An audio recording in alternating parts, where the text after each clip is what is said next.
बिस्मिल्लाहिर्रहमानिर्रहीम। आपने मौजूदा हालात पर जो सवाल किए हैं, तो मैं समझता हूँ कि पाकिस्तान में बहुत दफ़ा ऐसे हालात आए कि जिससे पाकिस्तान एक बहुत बड़े इम्तिहान में से गुज़रा, जिसमें आप 1965 की जंग का ज़िक्र कर सकते हैं, आप 1971 की जंग का ज़िक्र कर सकते हैं। फिर जिसे कहते बांग्लादेश जो है वो पाकिस्तान से जुदा हुआ। तो ये बहुत से पाकिस्तान की किस्मत में ये नाकामियाँ या परेशानियाँ लिखी हुई थी जिनमें से हम गुज़रे। लेकिन बदकिस्मती ये है कि ये जो मौजूदा परेशानी है ये एक ख़ुद साख्ता परेशानी है, जिसका हुकूमत के साथ कोई ताल्लुक़ नहीं, जिसका कोई वज़ीर-ए-आज़म पाकिस्तान की ज़ात के साथ कोई ताल्लुक़ नहीं है। तो उनके ज़ाती कारोबार को सामने रख कर ये एक मसला जो है वो पैदा हो चुका है पाकिस्तान के अंदर। तो मैं ये समझता हूँ कि अगर ये कहा जाए कि कायद-ए-आज़म साहब के जाने के बाद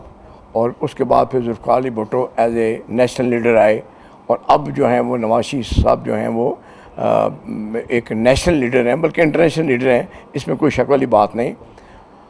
और मैं बड़ी दुख से ये कहूँगा कि एक ऐसा शख्स जिसने अपनी सारी ज़िंदगी पाकिस्तान के लिए वक़्फ़ की, जिसने अपनी नौजवानी पाकिस्तान को दी, जिसने अपनी जवानी पाकिस्तान को दी, वो 2 दफ़ा वज़ीर-ए-आला रहे, 3 दफ़ा वज़ीर-ए-आज़म रहे, जिनके इस सारे कैरियर में उन पर कोई उंगली नहीं रख सकता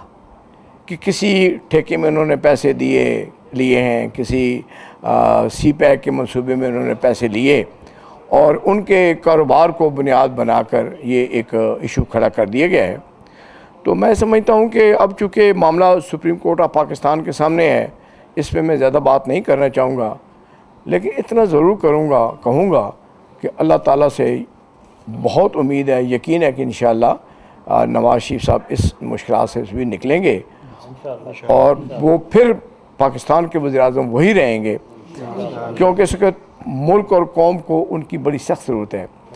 और मेरा इनके साथ, दोनों भाइयों के साथ एक अरसा दराज से वास्ता पड़ा है। मैं कल जब दोनों भाई हमारी मीटिंग चल रही थी, सामने बैठे हुए, तो मैं यही सोच रहा था कि देखें इन दोनों ने मिलकर अपनी आवाम के लिए क्या कुछ नहीं किया। अपनी पूरी नौजवानी इस मुल्क को दी, इस मुल्क के 20 करोड़ शहरियों के दी, अपनी जवानी इस मुल्क को दी और अब भी उसी अज़म के साथ वो आगे बढ़ रहे हैं, पाकिस्तान को आगे ले जा रहे हैं।